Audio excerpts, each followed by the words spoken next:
Welcome to Eavesdropping at the Movies. Yeah. I'm José. I'm Mike.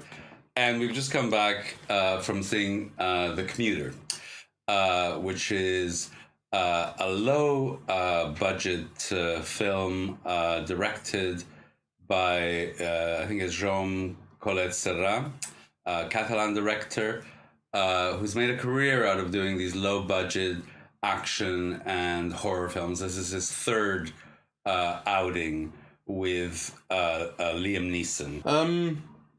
My first thought is, why does Liam Neeson keep doing these films? Because they're very successful, and actually these are the types of films that have made him a star, and I like them. But why doesn't he do proper acting anymore? Well, I don't know that he doesn't. This is all anyone knows him for. It's basically, for 10 years he's been doing Taken and versions of Taken. Yeah, well, these are his hits. Yeah, but this is like all anyone sort of... No, he's done very good I find work. him so unbelievable when he shows up as... Oh, no, I love him. A normal man living in America. I love the way he's used in this film, and actually I love all of those films. And some of them have been kind of masterpieces, actually. There's one, what is it called? The Fox or something like that, or The Wolves. He goes up north in the snow and he's got this job, and then he ends up kind of fighting wolves in order to survive. I thought that was like a fantastic film. Right. So I disagree with you. I think, this is where he's found his niche. He was an actor who was kind of a leading man, really not going anywhere for really about 20 years. I mean, Steven Spielberg's, what's the name of the film? The Holocaust film? Schindler's List. Schindler's List was, his first starring kind of role where he's the center of everything and he's got a part he can sink his teeth into. Before that, he was kind of leading man to probably every female star in Hollywood, really. And incredibly handsome, but never quite hit. So actually, these are the films that have made him a star. I know that. It's no mystery why he keeps doing them, but I'm getting a bit tired of them. That's all. Oh, I like them. Yeah, I never get tired of them. I still find it a kind of.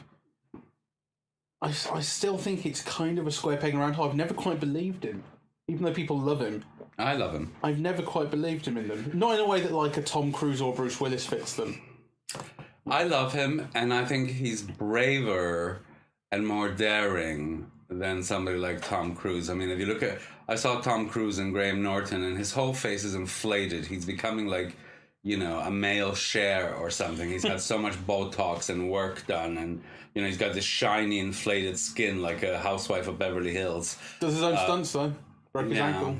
He does my stunts as well. Yeah, well, he's welcome to walk for me if he wants to.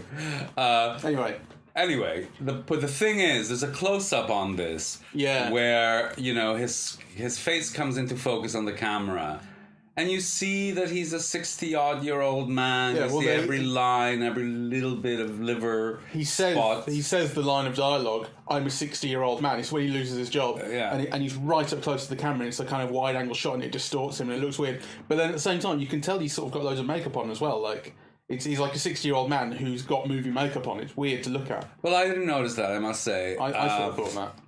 And so, I find it interesting that he's continuing to do these roles. They're less kind of demanding of his body than they used to be, but there's still quite a few action scenes.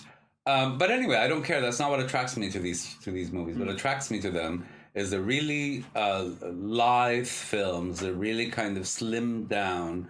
It's all kind of bare bones character action, and I think the balance in this is very good, actually. So I'll just say what it's kind of about, and spoilers will be coming up.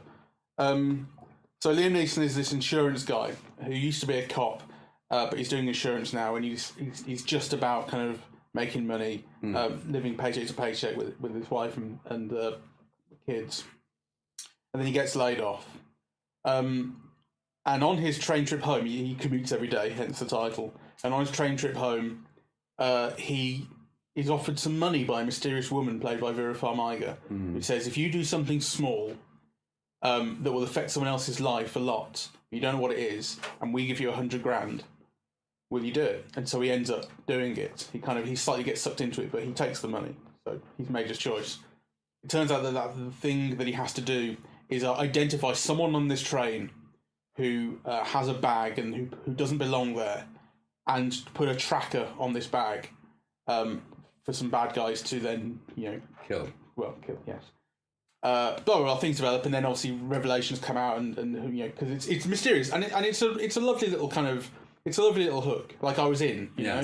I wanted to know what was going on. It's one of these films that, rather like Phone Booth or something, it sets up a weird question. Yes. And then you want it to be answered. It's a smart premise for a thriller, really. And I loved all of the beginning. So the film begins with like these quick cuts of, the repetitive thing of a man waking up with his wife, who is Elizabeth McGovern, and being teaching helping his child do his literature reading, or reading it along with him, and being driven to the commuter train. And this happens so you get a very, very quick impression through kind of this really beautifully edited kind of quick sequence that this is the daily routine, and this is a happy life, and it's a loving family, and so on. But you get a sense of like time passing, that this is the routine and this is the life, and it's kind of dull, but it's kind of nice. And and I thought there was more cinematic savvy in that sequence than in all of the film that we saw yesterday. Downsizing. So still not recovered from that. I haven't been to sleep since I saw that. Yes. But I mean, that is because I work nights. It's not because it kept me up going, oh my God, how do I cope? Though knowing you, it probably did as well. But I can tell you that because I was so tired then when it came to watching this, because I had no sleep, that if we'd seen Downsizing today instead of The Commuter, I would have fallen asleep. Yes. I can guarantee that. Whereas this, kept me awake. Apart from one scene where I slightly nodded off. Yeah, it's not a perfect film, so it slacks off at the end, and there's too much... There's too much time devoted to tightening up all of the loose ends at the end, right? Which kind of swells up the film unnecessarily. But almost until then, it's a really tight, taut thriller with just kind of some really wonderful cinematic flourishes. I mean, there's the one shot which begins on one side of the train, right? And then kind of moves through all of the different carriages through glass, as if, the camera's just moving through the glass. I thought that was wonderful. And there's a fight as well between Liam Neeson and, I think... a guy who he thinks is the target, which all is edited and filmed to look as if it's taken place in one take. Yes. And that kind of, it moves around the carriage, and then they end up going outside the window and back in again. And that's quite stylish, and you can tell that how it's been fudged, or how it's been kind of put together in some ways. But nonetheless, it's quite impressive. Yeah, and there's a scene where he arrives at the train station, and you get the sense of like, all of these commuters rushing into the train, and then kind of they fade around him. And he ends up alone, and you do get the sense of like, kind of some of the existential dilemmas that these Liam Neeson thrillers kind of, it's their meat and potatoes, these existential questions. So I like it very much. I did spend a lot of time thinking, how long is it going to be before he starts crushing heads, to be honest. And actually, he doesn't really crush heads, which disappointed me slightly. I was expecting something slightly different. But that's just what the film is. I just wish he crushed a few heads, what can I say? Well, I do think that this is where his age is beginning to show, and I didn't expect that, actually. I did kind of wonder how they were going to limit, some of those action scenes, because he is getting on a bit. And the film makes a point of him getting on a bit. And actually, he gets beaten up. The first instance, he loses the fight, which, I don't remember that happening to him before, though I'm sure it might. Well, to be fair, in Taken 2, he is the one who's captured, he and his wife. Yes, okay, there you go. So there's always an element of kind of making him the underdog to bring him back up. If he's on top the whole way through, then that's boring. I love him. I love his voice. He's got this very deep kind of voice that's just full of sadness and melancholy. Even when he's trying to be cheery, there's a kind of a sadness that just the tone of his voice evokes, and that is very well suited to these films. I also thought it was an achievement of this film, not only to make the film so taut, where kind of you see how all the pieces fit, but also you do get a sense of all of the characters that inhabit the railway carriages, right? So it's not all about Liam Neeson. He's clearly the star and the protagonist, and everything revolves around him. But actually, what revolves around him are also people who are given a story and a backstory and who interacts with. And actually, the playing of all of those supporting roles is very, very good. Yes, I really enjoyed. It's basically an early sequence where he's getting on the train and trying to find somewhere to sit. It's crowded as hell afterwards. It's when he's just lost his job, so things are a bit hectic. Yes. And he gets on the train. And he's kind of mentally slightly dispossessed, and everything around him slightly becomes heightened, and so and the camera focuses on a couple having an argument or a woman reading the paper or this and you really get a very rich sense of the life on the train and the different types of people. Yes, and I also think it's much more socially relevant than a film like Downsizing. So the focus is on the action and on the thrills, but nonetheless, kind of the picture of the world that is depicted for us is one of precarity. It's one where people lose their jobs. It's one where there is no justice. That kind of the banks rule everything, and kind of bankers dismiss other people by the shoes they wear. And big business kills people, and everyone is under surveillance. Yeah, and kind people can be bought, and everyone has a boss. Yeah, and the overlords and people lose their jobs with regularity, and kind of their economic insecurity, and their savings and their pensions are wiped out. The central MacGuffin, which is this girl has something in a bag. It's something to do with there's a massive corporation or kind of cabal of people who are very powerful, who want this thing stopped because it would expose something. And it's very general. It's never said, it's a petroleum thing or it's a whatever. But it's just this sense of it's money at work. Yeah, and that's very believable. Although there is that one. There's that one line where it is slightly overdone, where there's a character on the train who's like a stockbroker, who's high powered and he's showing off about his suit, and he's getting annoyed at being around all these grubby people who get the train, and it turns out that he used to work for Goldman Sachs. Yes. After having an argument with Liam Neeson, and Liam Neeson sort of pops back into frame and says, "From the middle classes of America, fuck you." I like that. Yeah, that tries for those Schwarzenegger 1980s quips, doesn't it? A little bit. That seemed to me like it was like trying to get the audience to cheer, like, yes, we're in the middle class of America. Liam Neeson is one of us. Yes, which he's not really, because he's Liam Neeson. Yeah, but anyway, I thought the film does all kinds of interesting things with all of that, actually, and is much, like I said, is much more of a critique and much more of a consistent critique, than kind of what we saw in Downsizing.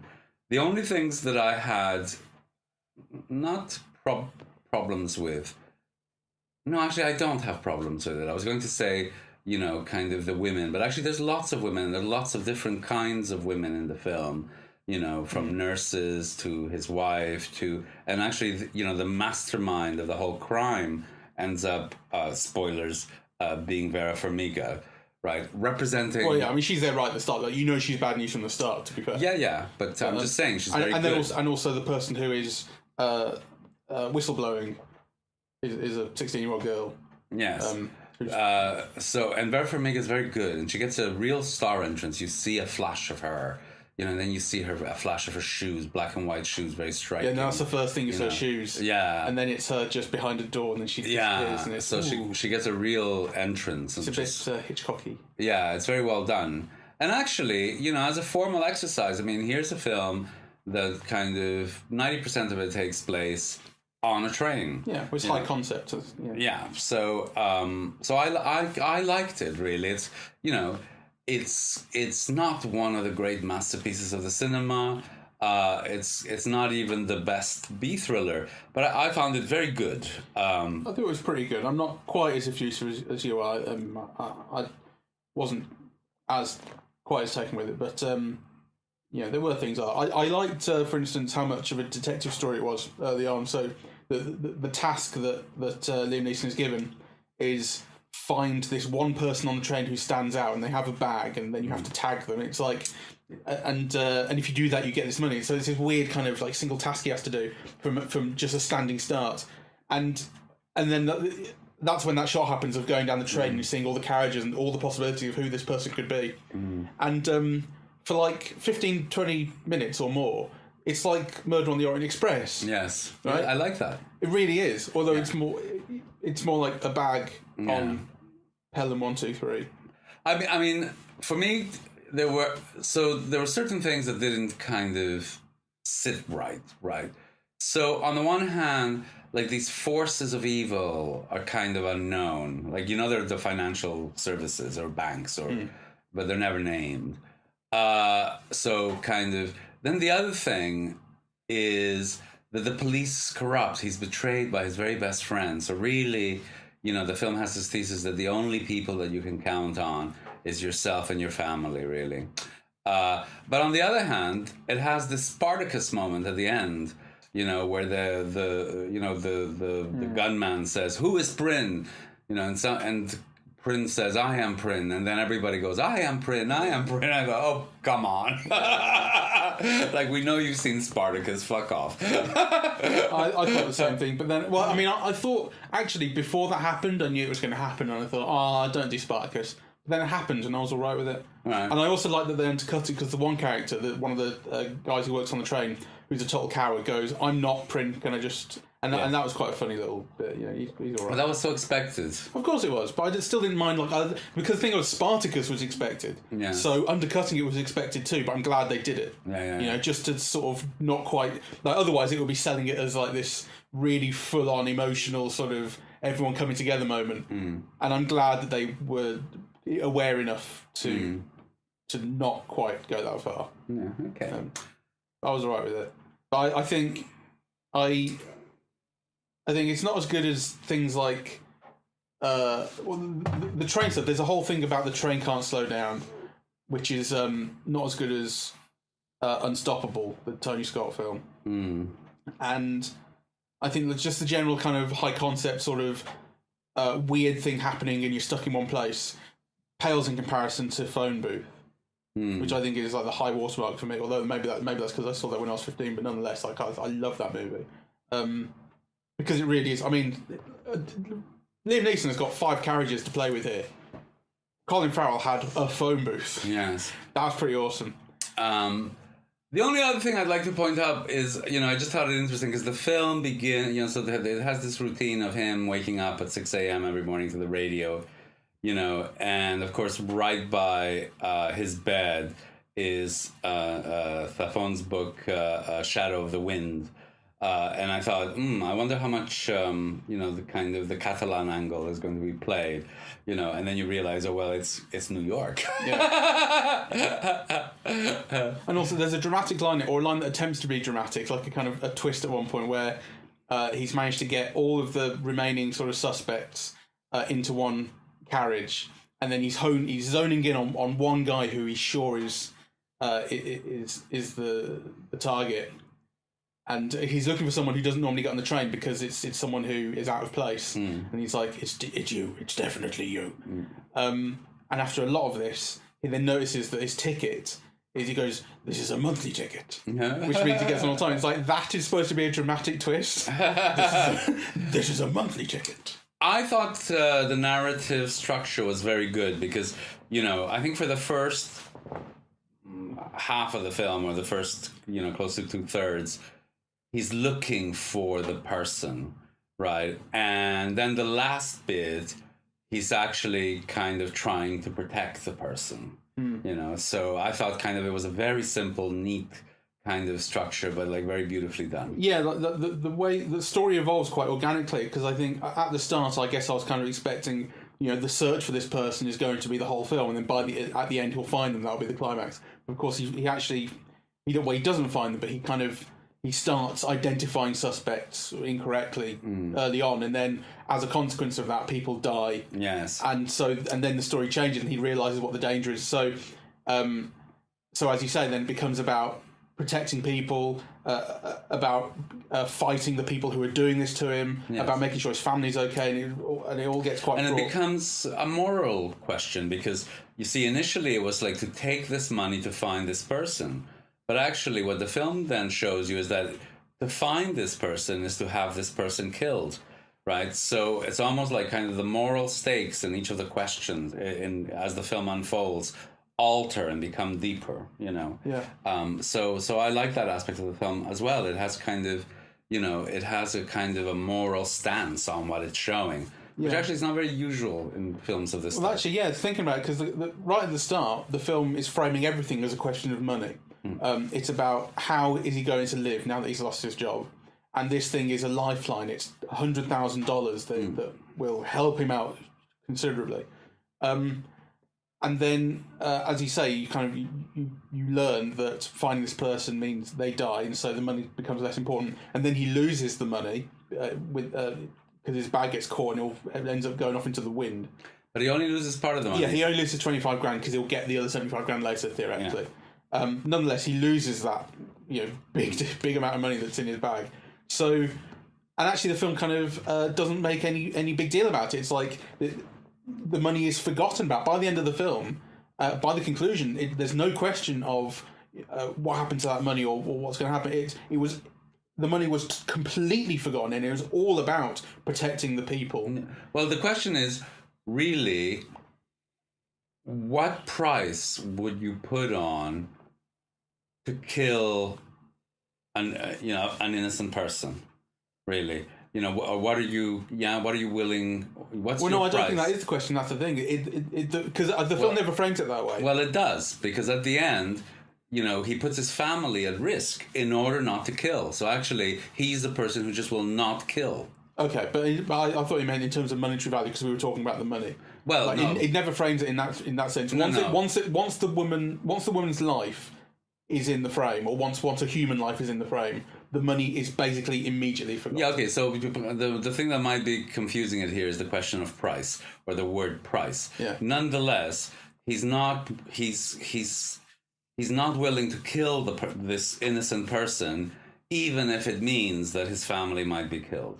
Right? So kind of, you know, so I'm saying that's the price of him not killing this person, might be that his own family gets killed, and yet he's still unwilling to kill. Yeah. Okay. Which I thought was interesting. Yeah. You know. Well, actually, I mean, if you think about it, that is a fucking dumb decision. Like, you found even just from an actuarial standpoint, your family is 3 people, and this person is 1. Do the maths. I see kind of moral judgments don't carry much weight with you. That is a moral judgment. No, it's not. That's an economic kind of assessment of, you know, kind of what's the price of a life. Yeah, 3 is better than 1. So you would kill 1 person to save 3. I mean, if I had no other choice.